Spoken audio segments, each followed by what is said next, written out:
పసుపుకు గిట్టుబాటు ధర ఇవ్వలే. ఎర్రజొన్న రైతుల గురించి చెప్పాల్సిన పని లేదు. మొక్కజొన్న, సోయాబీన్ ఈ ప్రాంతంలో పండించే రైతులను పట్టించుకోలేదు. ఇక వాళ్ళ నాయన అయితే ఒక అడుగు ముందేసి ఎవడు ఊరేస్తే వాడు ఊరేసుకున్నట్టే అని చెప్పి చంద్రశేఖరరావు చెప్పిండు.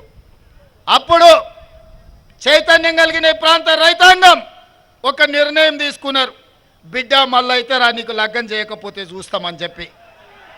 అందుకే ఆయల్ల మీరందరూ ఈ ప్రాంత రైతులు దాదాపుగా 100 మంది 2019 ఎన్నికల్లో నామినేషన్లు వేసి అందులో 80 మంది ఎన్నికల క్షేత్రంలో నిలబడి 100 రోజుల్లో చక్కెర కర్మాగారం తెరుస్తా అని మాట ఇచ్చి మోసం చేసిన కల్వకుంట్ల కవితను, కల్వకుంట్ల చంద్రశేఖరరావును 100 మీటర్ల గోతి తీసి పాతి పెట్టి మళ్ళా మొక్క మొలవకుండా మొత్తం కాంక్రీట్ చేసి పెట్టారు.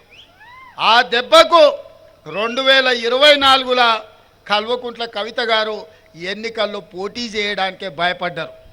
అంటే నిజామాబాదు రైతాంగంతో పెట్టుకుంటే శాశ్వతంగా ఇక్కడి రైతులను మోసం చేస్తే శాశ్వతంగా రాజకీయంగా సమాధి చేస్తామని చెప్పి ఈ ప్రాంత రైతులు నిరూపించారు. మిమ్మల్ని నేను అభినందిస్తున్నా.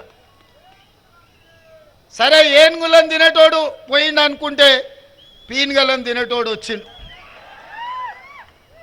ఆమె 100 రోజుల్లో చక్కెర కర్మాగారం తెస్తా అన్నది. ఇక మా బండి గుండు ఉన్నారా మీ దగ్గర?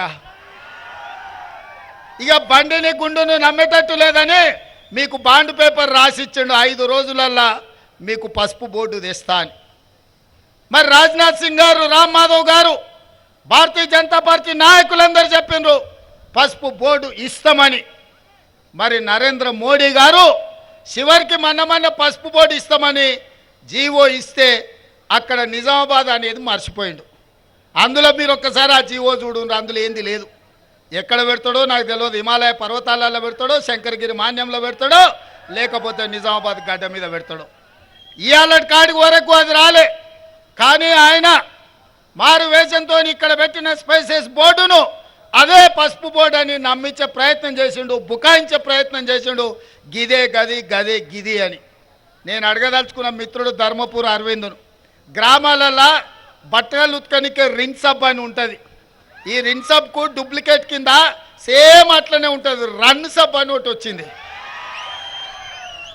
ఏమయ్యా మిత్రమా అరవిందు, పసుపు బోర్డుకు స్పైసెస్ బోర్డుకు తేడా తెలియనోలా అనే మా రైతులు.